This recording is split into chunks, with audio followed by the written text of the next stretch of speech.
Shalom, selamat pagi dan horas.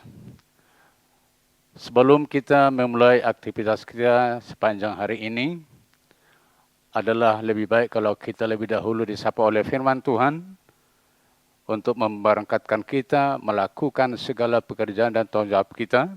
Tapi sebelumnya, marilah kita berdoa. Terima kasih Tuhan atas penyertaan Tuhan dan kasih-Mu yang luar biasa, yang telah memberikan hari yang cerah bagi kami pada hari ini. Sebentar kami akan memulai tugas-tugas dan tanggung jawab kami. Tapi sebelumnya berfirmanlah Tuhan menyapa kami, sehingga kami dikuatkan melakukan pekerjaan kami sepanjang hari ini. Amin. Ayat renungan kita hari ini, Selasa 18 Oktober 2022, diambil dari Daniel 6 ayat 28. Dia melepaskan dan menolong dan mengadakan tanda dan mukjizat di langit dan di bumi. Dia yang telah melepaskan Daniel dari cengkraman singa-singa. Demikian firman Tuhan. Bapak, Ibu, dan saudara-saudara yang dikasihi oleh Tuhan, Salomo dalam Amsal 16 ayat 9 mengatakan demikian. Hati manusia memikir-mikirkan jalannya, tetapi Tuhanlah yang menentukan arah langkahnya. Amsal ini sangat relevan sekali dengan perjalanan hidup Nabi Daniel.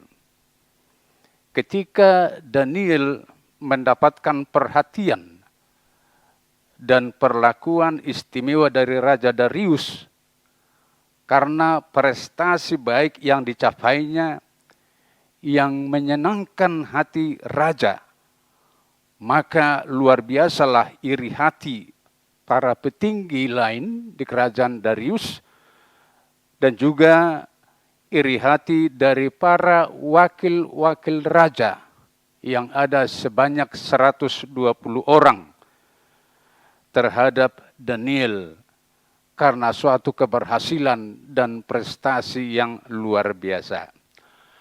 Lalu mereka merancang suatu niat jahat supaya Daniel tersingkir. Mereka menjebak Raja Darius untuk membuat suatu ketetapan yang bisa menjerat Daniel atau mencelakakan Daniel.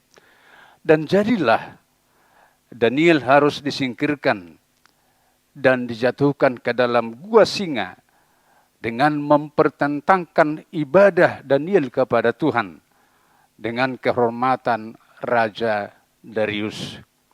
Tetapi apa yang terjadi?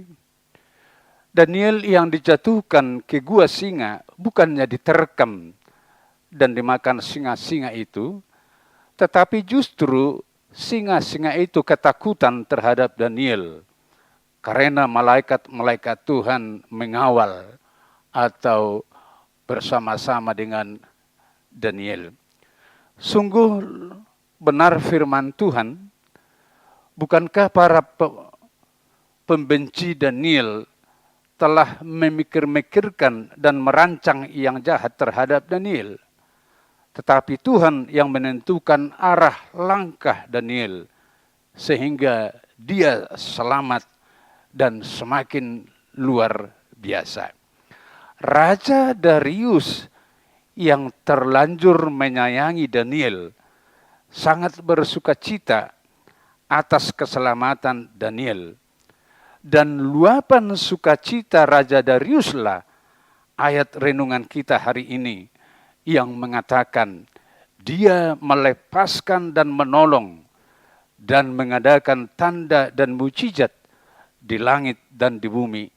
Dia yang telah melepaskan Daniel dari cengkeraman singa-singa. Bapak, Ibu, dan saudara-saudara, kenapa Raja Darius bisa menjadi seorang yang mengenal Tuhan, bahkan menjadi seorang saksi sepanjang zaman tentang kuasa dan perbuatan ajaib Tuhan?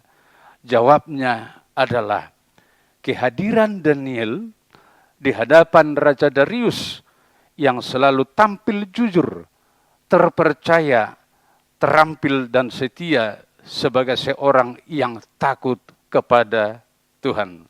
Tentu Bapak dan Ibu, saudara-saudara yang dikasihi oleh Tuhan kita Yesus Kristus, tentu sekitar kita mengharapkan kehadiran kita seperti Daniel, hidup dalam kejujuran, terpercaya, dan setia terhadap Tuhan dalam segala situasi dan keadaan, sehingga bertambahlah orang yang mengenal Tuhan dan menjadi saksi-saksi Tuhan. Amin. Marilah kita berdoa. Kembali kami Tuhan mengucap syukur kehadirat Tuhan atas berkat-berkat kasih Tuhan dan penyertaan Tuhan bagi kami. Kami telah mendengarkan firman-Mu yang mengajak kami menjadi saksi yang hidup di tengah-tengah dunia ini. Sekalipun harus berhadapan dengan kesulitan-kesulitan dan ancaman-ancaman karena nama Tuhan. Seperti hamba-Mu Daniel yang telah berlaku jujur dan menjadi saksi yang hidup di hadapan para pembencinya. Demikian kami Tuhan jadikan menjadi saksi yang hidup di tengah-tengah dunia ini. Sehingga dengan kehadiran kami, semakin bertambahlah orang-orang yang mau percaya kepada Tuhan dan yang mau menyembah Tuhan. Berkatilah Tuhan firman-Mu menjadi kekuatan bagi kehidupan kami, dan juga dalam melaksanakan tugas-tugas dan pekerjaan kami sepanjang hari ini. Kami berdoa Tuhan bagi saudara-saudara kami yang menderita, Tuhanlah yang menolong, memberi kekuatan. Juga saudara-saudara kami yang sedang lemah, Tuhan tolong. Dan juga saudara-saudara kami yang sedang sakit, Tuhan tolong. Sehingga mereka benar-benar merasakan kehadiran Tuhan dalam hidup mereka. Dengan pertolongan-Mu, mereka semakin percaya dan menjadi saksi-saksi yang hidup di tengah-tengah dunia ini. Ampuni kami Tuhan dari segala dosa kami. Di dalam nama anak-Mu Yesus Kristus, kami berdoa dan mengucap syukur. Amin.